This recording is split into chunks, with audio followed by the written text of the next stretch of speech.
Shqiponia nuk është provokim, është identitet. Shqiponia nuk është provokim, është identitet. Mjaft me heshtjen dhe nënshtrimin e Federatës Shqiptare të Futbollit.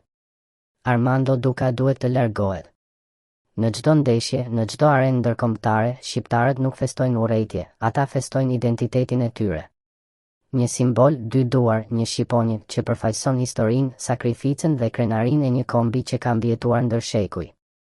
Dhe megjithatë, sa herë që ky simbol shfaqet në një fushë futbolli, niset një fushatë ndëshkimesh, gjobash dhe hipokrizie ndërkombëtare. Këtë javë, Armando Duka, presidenti i Federatës Shqiptare të Futbollit, deklaroi se kartoni i verdhë ndaj Manajt nuk kishte lidhje me simbolin e Shqiponjës, por sepse festoi pranë stolit serb.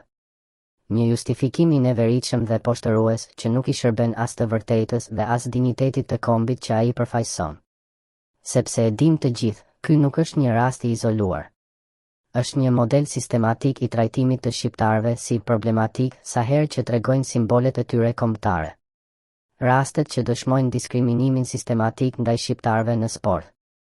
Kushto që ka ndjekur sportin ndër vite e di mirë se kjo nuk është hera e parë që simboli i Shqiponjës shqiptare ndëshkohet nga federatat ndërkombëtare dhe vendore.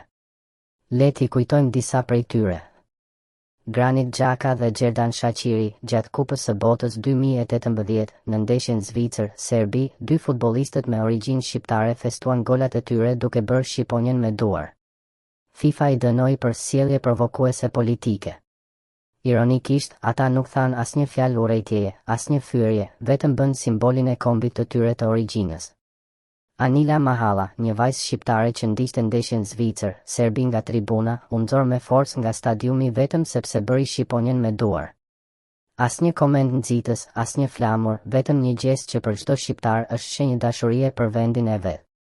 Arlind Sadiku, gazetari dhe miku i të gjithë dashamirësve të futbollit, u ndëshkua për të njëjtën arsye, për një gjest që çdo komb tjetër në botë do ta quante patriotizëm, jo provokim. Idris Batha, futbollist shqiptar në Greqi, u largua nga klubi i tij dhe u trajtua si i padëshiruar vetëm sepse festoi një gol me Shqiponjën. Gjestin e konsideruan politik, ndërsa urrejtjen ndaj shqiptarëve normalitet sportiv. Shkëlzen Goqi, sportist nga Kosova, u përjashtua nga gara e kërcimeve në ujë në mal të zi sepse bëri simbolin e Shqiponjës në fund të performancës së tij. Një futbolliste shqiptare nga klubi i vajzave në Bujanoc Preshev u dënua nga Federata Serbe sepse bëri Shqiponjën pas një goli. Asnjë justifikim tjetër. Andi Lila, ish lojtari i kombëtares, u vu nën presion dhe për pak humbi vendin e punës në Greqi, sepse pas një goli shfaqi simbolin e Shqiponjës. Dy fëmijë shqiptar që luanin për ekipin e Imoleses në Itali u përjashtuan nga turneu i Viaregjos pas ankesës së një skuadre serbe. Arsyeja? Sepse gjatë festimit bën Shqiponjën me duar. Një simbol që nuk ka lidhje me urrejtjen. Simboli i Shqiponjës nuk ka të bëjë me ekstremizma, provokime apo nacionalizma agresive. Është simboli i flamurit kombëtar të Shqipërisë, i një kombi që ka derdhur gjak për të ekzistuar. Ai përfaqëson lirinë, krenarinë dhe identitetin kulturor, jo urrejtjen ndaj askujt. Kur një shqiptar bën Shqiponjën, nuk po flet kundër Serbisë, Greqisë apo kujtdo tjetër, po flet për veten e tij. Dhe kur organizatat si FIFA, UEFA apo federatat lokale e quajnë këtë provokim politik, në fakt po pranojnë një standard të dyfishtë. Për disa kombe patriotizmi është krenari, për shqiptarët ndëshkim. Dështimi i FSHF-s dhe Armando Dukës. Në vend që të mbrojë futbollistët tanë, Federata Shqiptare e Futbollit, në drejtimin e përjetshëm të Armando Dukës, hesht.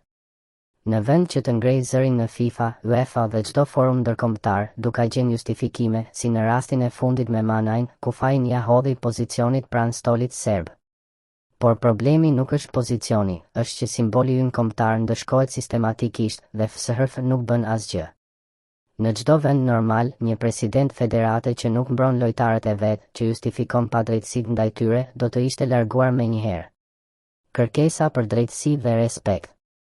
Është koha që FIFA dhe UEFA të trajtojnë me drejtësi simbolin kombëtar shqiptar dhe të sqarojnë se shfaqja e Shqiponjës nuk është provokim, por shprehje e identitetit kulturor. FSHF të kërkojë zyrtarisht drejtësi për çdo rast të lojtarëve shqiptar të ndëshkuar për këtë gjestë. Armando Duka të largohet menjëherë nga drejtimi i FSHF-s për paftësi, nënshtrim dhe mungesë integriteti kombëtar. Qeveria shqiptare dhe Ministria e Sportit të ndërhyjnë në mbrojtje të sportistëve tanë, siç bëjnë shtetet serioze për qytetarët e tyre. Shqiptarët nuk duhet të kërkojnë leje për të qenë shqiptar. Ne nuk do të ulim duart sepse dikujt i pengon Shqiponia. Ne nuk do të kërkojmë falje për flamurin ton. Dhe nuk do të pranojmë që në emër të sportit apolitik të na ndalohet e drejta për të treguar se kush jemi. Nëse të tjerët lejojnë flamuj, gjeste, himne e simbole fetare në fush, atëherë edhe shqiptarët kanë të drejtë të bëjnë Shqiponien me duar. Mjaft më me heshtjen e FSHF-s. Mjaft më me nënshtrimin. Armando Duka duhet të largohet. Sepse një federat që nuk mbron simbolet kombëtare të sportistëve të vet, nuk përfaqëson Shqipërinë, përfaqëson interesat e veta.